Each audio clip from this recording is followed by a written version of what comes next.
In this tutorial, I'm showing you step by step something you've probably never seen before: how to make a 4-tier vanilla and raspberry wedding entremet cake. I'll walk you through 7 essential entremet layer techniques and show you how to build a tiered cake from start to finish, from the first insert to the final stacked wedding cake.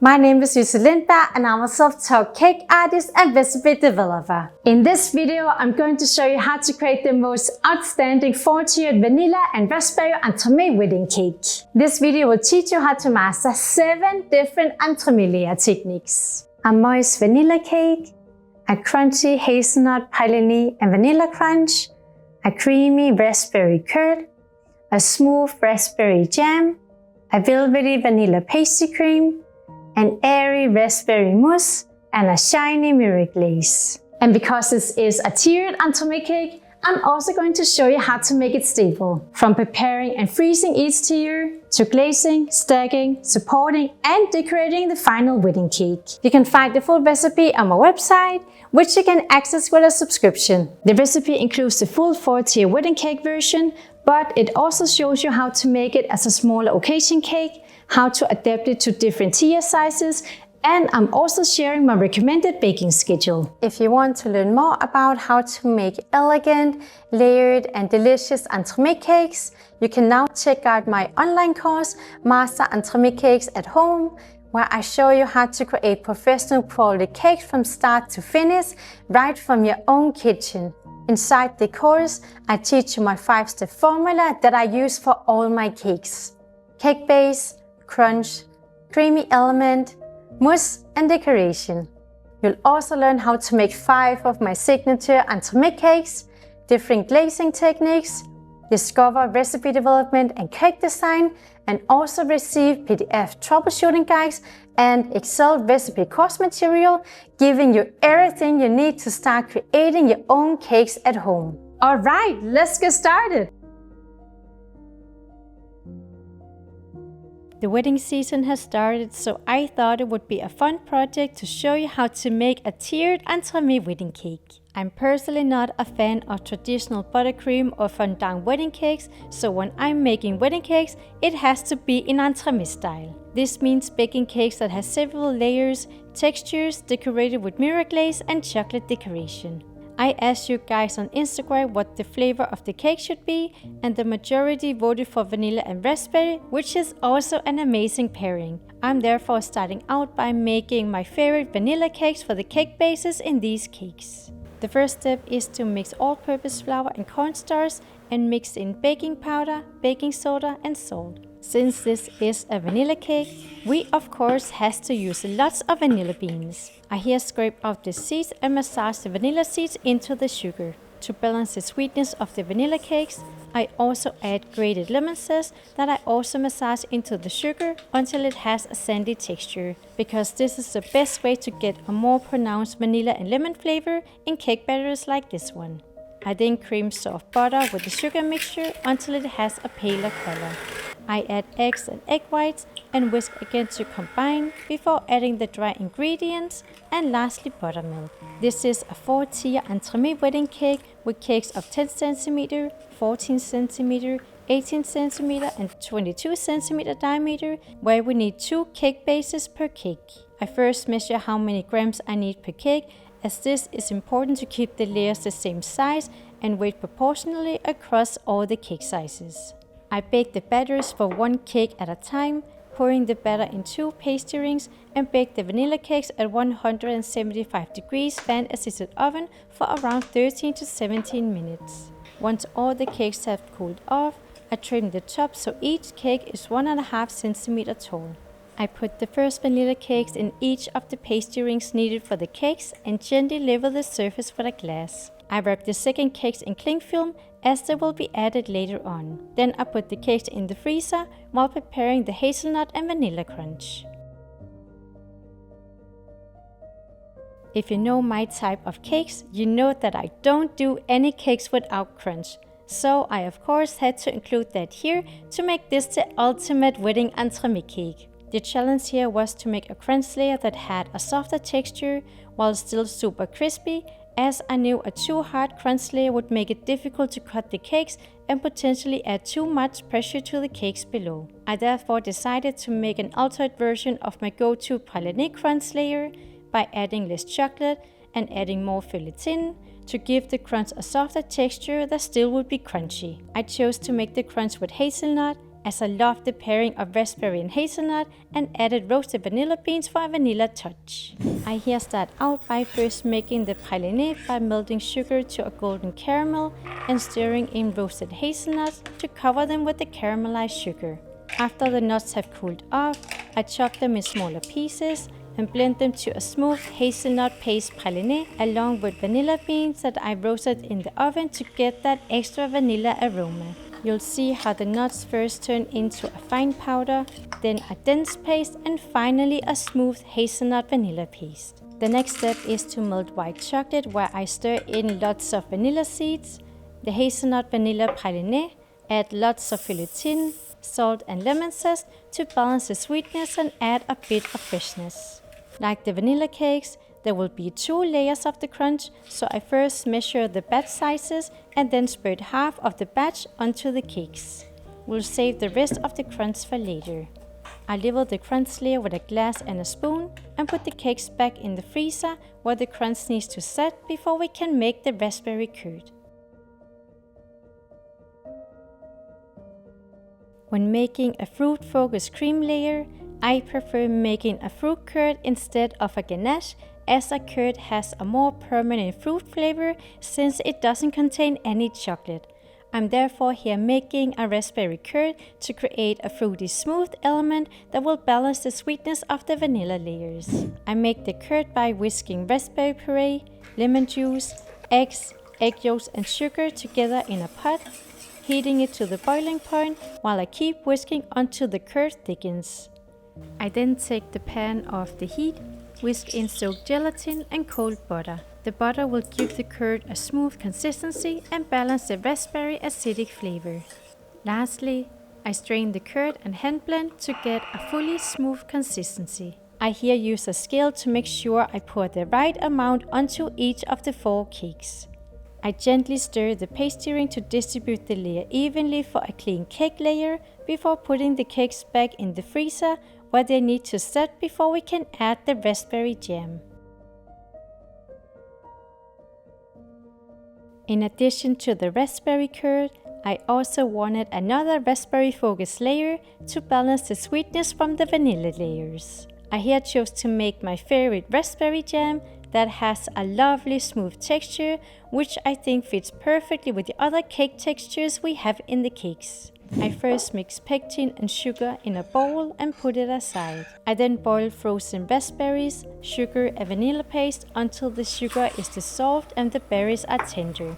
I here avoid overcooking, as that can make the jam a bit too mushy. The pectin/sugar mixture is then mixed into the jam and cooked for another 1 to 2 minutes until the jam thickens. I take the pot off the heat and add in soaked gelatin, which will set up the jam just a bit further to make sure that it doesn't have a runny texture.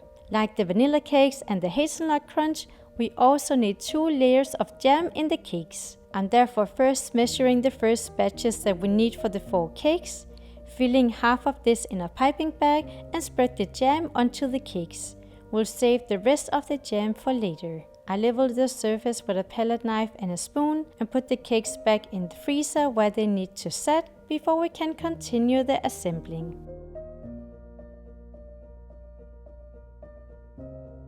Now that we have made the first round of layers, it's time to repeat the process to build depth of flavor and get a beautiful layered cake cut. I first put the second vanilla cake on top of the raspberry jam and gently level the layer. I put the cake in the freezer for approximately 10 minutes, just so the surface can set a bit before I add the remaining hazelnut, Praliné and vanilla crunch layer. I make sure to level each layer to ensure stable layers, which will also make it easier to cut the cakes later on. I then put the cakes back in the freezer before we can add the pastry cream.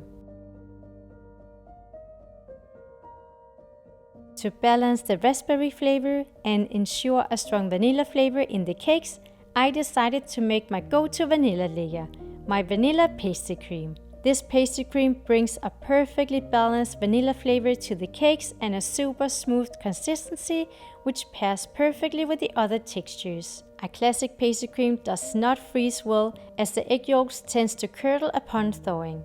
So I therefore refined this recipe specifically to ensure that the cream defrosts smoothly without splitting. To make a great pastry cream, we of course have to use lots of vanilla. So I'm first cutting vanilla beans and scraping out the seeds. I combine whole milk and cornstarch and mix this with egg yolks and sugar. The next step is to heat whole milk, vanilla beans and vanilla seeds almost to a boil and let it infuse for 15 minutes to get a stronger vanilla flavor. I then reheat the mixture before pouring the hot milk over the egg mixture. Then the mixture goes back in the pot where I heat it up while whisking until it thickens and gets an almost jelly consistency. I strain the cream and stir in butter and soaked gelatin, which will help set up the cream inside the entremet cakes. Then the cream needs to cool to lukewarm before I can add heavy cream. The heavy cream and the gelatin is what prevents the cream from seizing and giving it a creamy texture even after defrosting.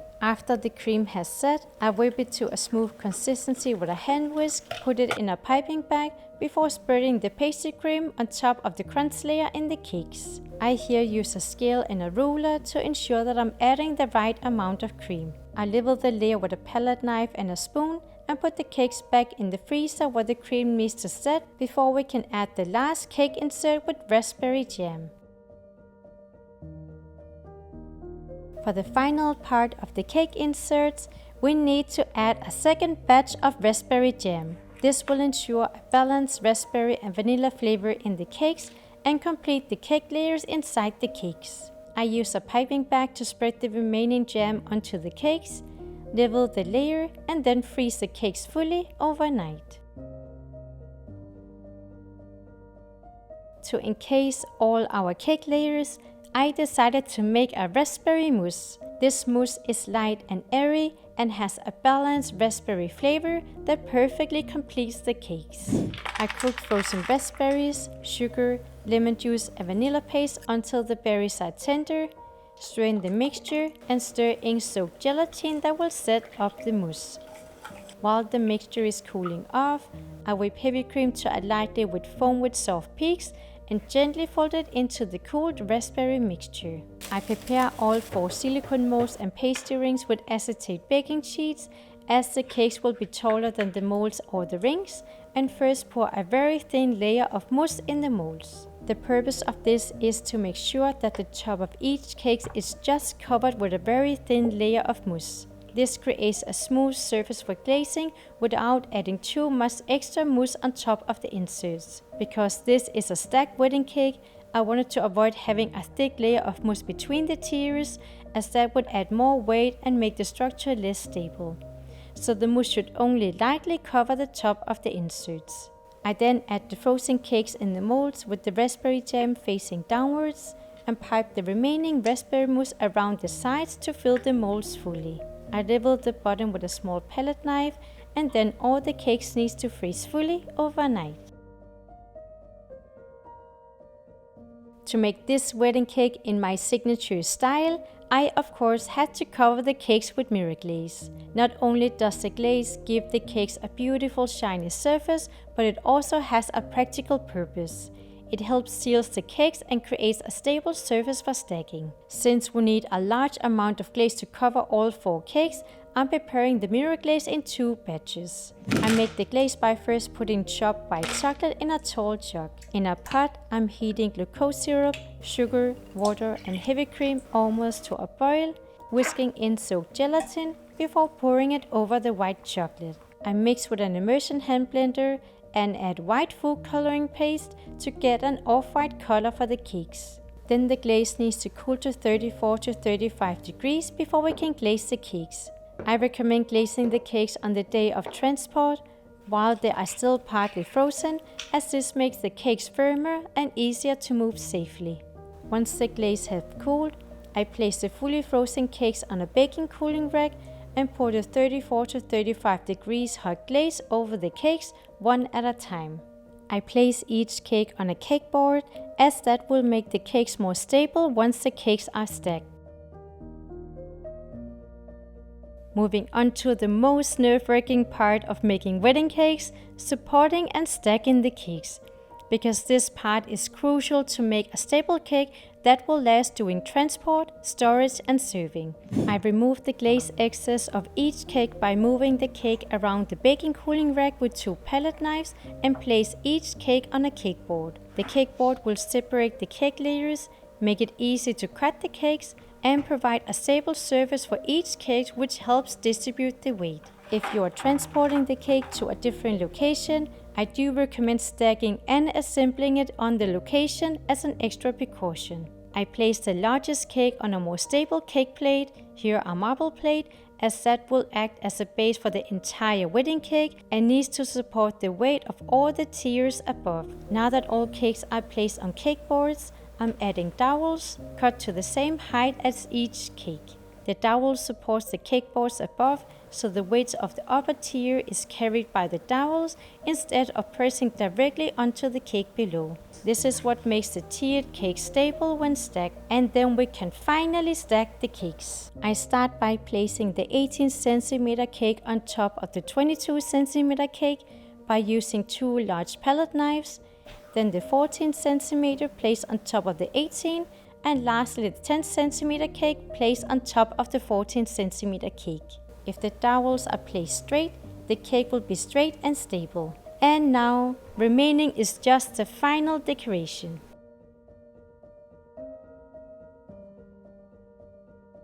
I knew I wanted to work with chocolate decoration, as that's just really the signature of my cakes, where I had 2 designs in mind. Either a large chocolate spiral encasing each cake, or chocolate ribbons around each cake and cream piped around the ribbon. I was debating with myself a lot which one to go for, but in the end I decided to go for the chocolate spirals, as I thought that would give the cake a more unique, sculptured and modern look. I chose to make the spirals in a green sage color to complement the white glaze, and I also just think that the white and sage green is a beautiful color mix for a wedding cake. I gently place each spiral around the cakes, making sure that they are slightly offset from one another to create a more sculptural and dimensional look. Remaining is just to add the final touch with white flowers, green leaves and pearls that I fastened with cooling spray to give the cake a romantic wedding cake look. And here we have the final cake that I think is so beautiful. It turned out exactly as I had planned. I love the contrasting white and sage colors, the sculptured design with the chocolate spirals, and the romantic details with flowers and pearls. This is one of the cakes I'm most proud of, not just because of how it looks, but because it actually works as a staple entremet wedding cake while still having all the textures, layers and flavors you want from a true entremet cake.